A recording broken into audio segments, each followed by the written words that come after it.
ये कहानी है दो ऐसी लड़कियों की जिनको कुछ बदमाश लड़के उठाकर ले जाते हैं और बंदी बनाकर बार बार उनके साथ रेप करते हैं।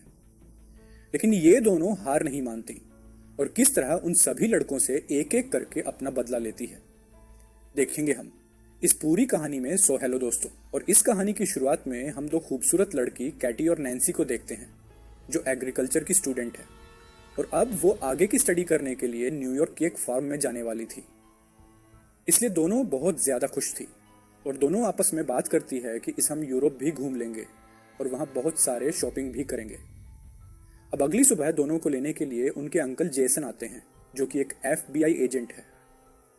उसके बाद जब वो दोनों जेसन के घर जाते हैं तो वहाँ उनकी मुलाकात जेसन की गर्लफ्रेंड से होती है जो उन्हें देखकर बहुत खुश होती है। अब इस शहर में आने के बाद कैटी और नैन्सी अपना नाम भी नया रखने का सोचती है। जहाँ कैटी अपना नाम हैदर तो नैन्सी अपना नाम रिप्लाई रखती है। अब अगले दिन जेसन उन्हें बस स्टॉप पर लेकर आता है क्योंकि कैटी और नैन्सी को स्टडी के लिए एग्रीकल्चर फार्म जाना था।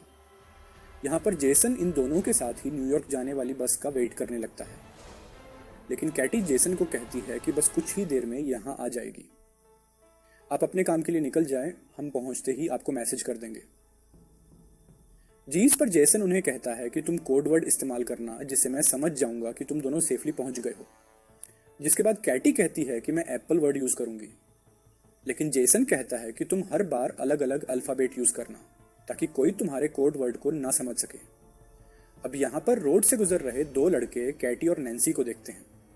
तभी जेसन भी अपने काम के लिए वहाँ से चला जाता है और उसके जाने के बाद कैटी और नैन्सी पास के एक रेस्टोरेंट में कॉफ़ी पीने जाते हैं जहाँ पर वो लड़के भी आ जाते हैं जो उन्हें कुछ देर पहले देखकर गुजर रहे थे। इनका नाम जेड और ल्यूकस है और वो दोनों कैटी और नैन्सी से बातें करने लगते हैं जिससे कैटी और नैन्सी उनको अपना नाम हैदर और रिप्ली बताती है। कैटी उन्हें बताती है कि हम न्यूयॉर्क के एग्रीकल्चर फार्म स्टडी के लिए जा रहे हैं। जीस पर जेड कहता है कि हम भी वहीं जा रहे हैं और अगर तुम दोनों आना चाहो तो आ सकती हो, लेकिन कैटी उन्हें उनके साथ जाने से मना कर देती है। पर जब वो दोनों उठ के जा रहे होते हैं तभी नैन्सी कैटी को उनके साथ जाने के लिए मना लेती है और दोनों उनके साथ चली जाती हैं। लेकिन यहाँ हम देखते हैं कि जेड और ल्यूकस दोनों को फार्म ना ले जाकर अपने घर ले जाते हैं जो कि जंगल के एकदम पास हैं। ये देखकर कैटी और नैन्सी थोड़ा घबरा जाती हैं और उन्हें तुरंत गाड़ी को फार्म की तरफ ले जाने के लिए कहती है। लेकिन तभी घर से जेड और ल्यूकस की मॉम आती है जो उन्हें बड़े ही प्यार से चाय पीने के लिए कहती है और दोनों को यह भी कहती है कि जी और ल्यूकस बाद में तुम दोनों को छोड़ देंगे। अब जब वह दोनों चाय पी रहे होते हैं तभी कैटी के पास उनके अंकल जेसन का मैसेज आता है, जिस पर कैटी उन्हें कोड वर्ड में एप्पल लिखकर रिप्लाई कर देती है, जिससे जेसन समझ जाता है कि वो दोनों सेफली फार्म में पहुंच चुके हैं। अब ल्यूकस की माँ उनको कुछ खाने के लिए देती है जिसे खाते ही कैटी और नैन्सी को नशा चढ़ने लगता है क्योंकि उस खाने में ड्रग्स मिला हुआ था और वो दोनों समझ जाती है कि उनके साथ कुछ गलत किया जा रहा है। जिसके बाद वो दोनों वहाँ से भागने की कोशिश करने लगती है, लेकिन थोड़ी दूर जाकर वो बेहोश हो जाती है। जिसके बाद जेड और ल्यूकस आकर उन्हें उठाकर वापस अपने घर में ले आते हैं। अब अगले दिन जब उन्हें होश आता है तो वह दोनों खुद को एक जंगल में पाती है और उनके हाथ लोहे की जंजीरों से बंधे हुए थे। ये देखकर दोनों बहुत ज़्यादा डर जाती हैं और हेल्प के लिए चिल्लाने लगती है। तभी वहाँ जेड आता है और उन्हें बताता है कि तुम जंगल की एक ऐसी जगह पर हो जहाँ दूर दूर तक कोई भी इंसान नहीं है, इसलिए तुम्हारे चिल्लाने का कोई फ़ायदा नहीं है। अब कुछ देर बाद वहाँ बोरिस नाम का एक आदमी आता है जो कैटी को उसका फ़ोन दिखाता है और कहता है कि तुम्हारे फ़ोन पर किसी जेसन नाम के आदमी ने मैसेज किया है जिसे तुमने पिछली बार मैसेज में एप्पल लिखकर भेजा था। वो दोनों से इसका मतलब पूछने लगता है, जिस पर कैटी बताती है कि एप्पल एक कोड वर्ड है जिसका मतलब है कि हम दोनों सेफ हैं। इसके बाद बोरिस जेसन को रिप्लाई करता हुआ लिखता है कि सब कुछ ठीक है और साथ में कोड वर्ड एप्पल भी लिख देता है। इसके बाद वो लोग कैटी और नैन्सी को उनके सामने ही नहाने के लिए फोर्स करते हैं। तभी शरीफ नाम का एक पुलिस ऑफिसर वहां आता है जिसे देखकर कैटी और नैन्सी उससे मदद मांगने लगती है। लेकिन कुछ देर बाद उन्हें पता चलता है कि वो पुलिस ऑफिसर भी जेड और ल्यूकस से मिला हुआ है और ये देखकर वो दोनों और भी ज़्यादा डर जाती है। अब यहाँ कैटी और नेम्स उन लोगों को समझाने की कोशिश करती हैं कि प्लीज़ हमें यहाँ से जाने दो, हम किसी को कुछ नहीं बताएंगे और तुम लोग चाहो तो हम तुम्हें बहुत सारे पैसे भी दे देंगे। लेकिन वह उनकी एक भी बात नहीं सुनते। जिसके बाद हम देखते हैं कि वो पुलिस वाला वैगरा की टैबलेट खाता है और अपने लिए कैटी को चूज करता है। इसके बाद हम उस पुलिस ऑफिसर को कैटी के की एंड टेनर से बाहर आते देखते हैं, जिससे हमें पता लगता है कि उसने कैटी के साथ जबरदस्ती किया है। वही दूसरी ओर हम जेसन को देखते हैं, जिसको कैटी और नैन्सी की बहुत चिंता हो रही थी, क्योंकि कैटी ने मैसेज में एप्पल वर्ड को दोबारा इस्तेमाल किया था। और उधर वो लोग नैन्सी के केन टैनर में एक सनकी और नशेड़ी आदमी को भेजते हैं, जो अंदर जाकर नैन्सी के पेट पर जलती हुई सिगरेट लगा देता है और वो जोर जोर से चीखने चिल्लाने लगती है।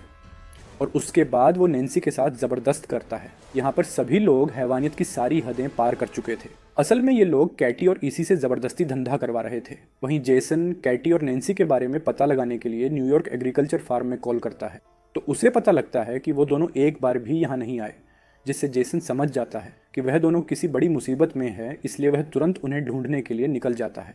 वही कैटी और नैन्सी के साथ और भी ज़्यादा बुरा हो रहा था, क्योंकि अब जो अगला कस्टमर था उसके आने से पहले जेड और ल्यूकस दोनों लड़कियों के मुंह पर मास्क पहना देते हैं और वो कस्टमर भी एक पिक वाला मास्क पहन लेता है।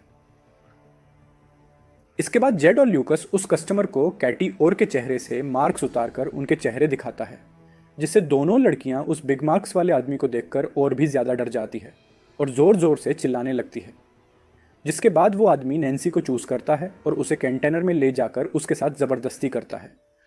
अब उसके जाने के बाद जब कैटी नैन्सी के पास जाती है तो वो देखती है कि नैन्सी की हालत बहुत ज़्यादा ख़राब हो गई है।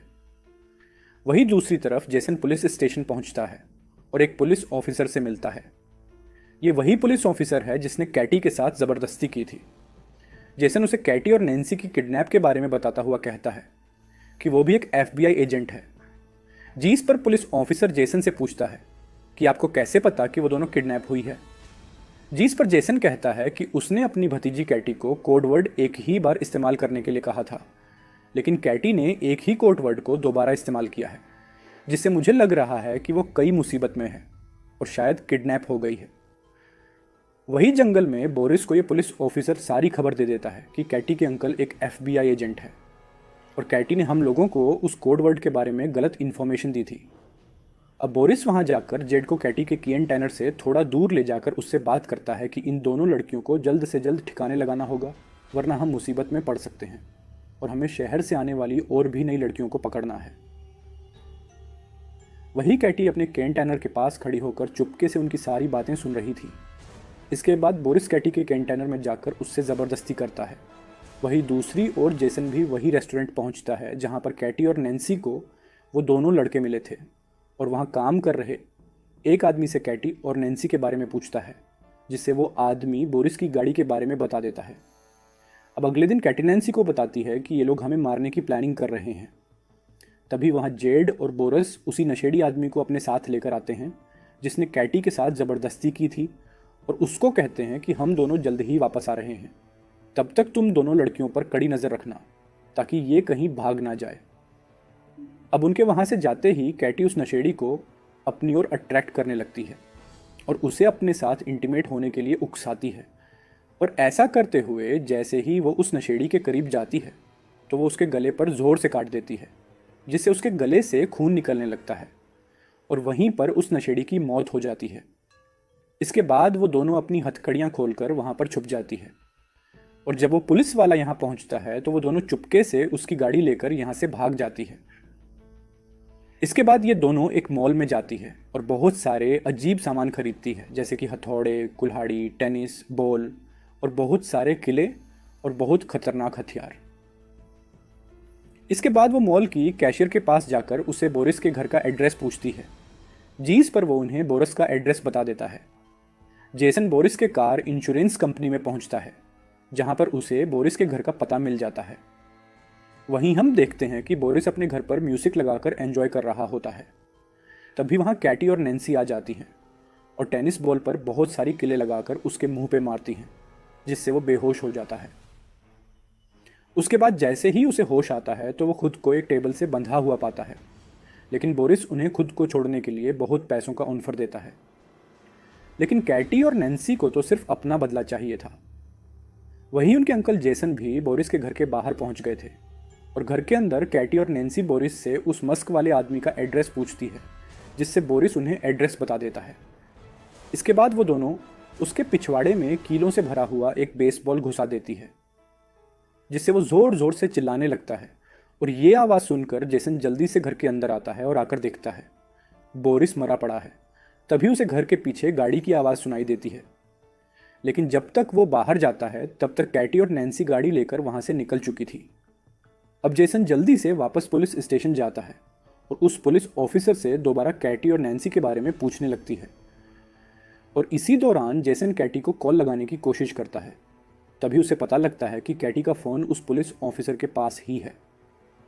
अब इससे पहले कि जेसन कुछ कर पाता, पुलिस ऑफिसर उसके पीछे से गन पॉइंट करके खड़ा हो जाता है। वहीं दूसरी ओर कैटी और नैन्सी एक चर्च में पहुंचते हैं, जहां हमें पता चलता है कि वो पिग मस्क वाला आदमी कोई और नहीं बल्कि इस चर्च के फादर है, और वो फादर उन्हें देखकर एकदम से पहचान लेता है। तभी कैटी पीछे से उस पर डंडे से मारकर बेहोश कर देती है और दोनों उसे गाड़ी के पीछे बांध तभी कैटी पीछे से उस पर डंडे से मारकर बेहोश कर देती है और दोनों उसे गाड़ी के पीछे बांध कर घसीटते हुए टाउन की तरफ ले आते हैं और वहाँ एक दुकान से माचिस और पेट्रोल खरीदकर उस पर पेट्रोल छिड़क कर उसे जिंदा ही जलाकर मार देते हैं। वहीं हम देखते हैं कि जेसन को वो पुलिस वाला चेयर से बांध देता है और कुछ देर बाद वह दो नई लड़कियों को किडनैप करके वहाँ लाता है। इसके बाद जब वह उन लड़कियों के साथ ज़बरदस्ती करने लगता है, तभी चुपके से कैटी और नैन्सी वहाँ आकर डंडे से उसके सर पर अटैक करके उसे बेहोश कर देती है। और जब उसे होश आता है तो वह खुद को एक कुर्सी से बंधा हुआ पाता है और उन दोनों से माफ़ी लगता है। उसके बाद कैटी गन में सिर्फ एक बुलेट डालकर उसे डराने लगती है और बारी बारी से उस पर गन से शूट करने लगती है, लेकिन सभी शूट में वो बच जाता है, इसलिए वो थोड़ा मुस्कुराता है। लेकिन अगले ही सेकंड में कैटी उसे शूट करके एकदम जान से मार देती है। इसके बाद कैटी और नैन्सी वहाँ मौजूद दोनों लड़कियों को आज़ाद करके उन्हें जेसन को खोलने के लिए कहती है और खुद वहाँ से चली जाती है, जिसके बाद वो लड़कियाँ जेसन की रस्सी खोल देती हैं और उसे बताती है कि उन लड़कियों ने हमें ऐसा करने को कहा है। अब यहाँ पर जेसन को पूरी बात समझ आती है कि वो दोनों लड़कियाँ कोई और नहीं बल्कि कैटी और नैन्सी हैं।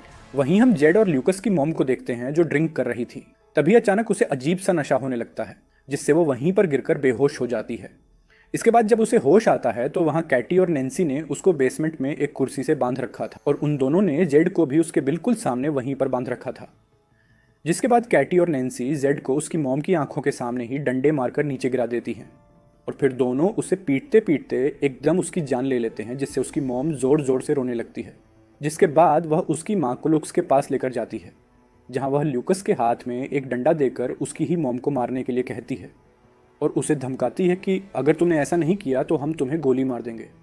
लेकिन ल्यूकस ऐसा नहीं कर पाता, जिससे नैन्सी उसे गन से शूट करके मार डालती। इसके बाद वह उसी गन को साफ करके ल्यूकस को पकड़ा देती है, जिससे पुलिस को लगे कि दोनों माँ बेटे आपस में ही लड़कर मर गए हैं। इसके बाद ल्यूकस की मॉम कैटी और नैन्सी को कहती हैं कि अगर तुम दोनों मुझे नहीं मारोगे तो मैं तुम्हें बहुत सारे पैसे दे सकती हूँ और मेरे पास बहुत पैसे हैं। लेकिन उसकी बात सुनकर कैटी और नैन्सी बहुत हंसती है और फिर कैटी एक कटिंग मशीन से बहुत ही बेरहमी से उसकी सर काट के अलग कर देती है। अब आगे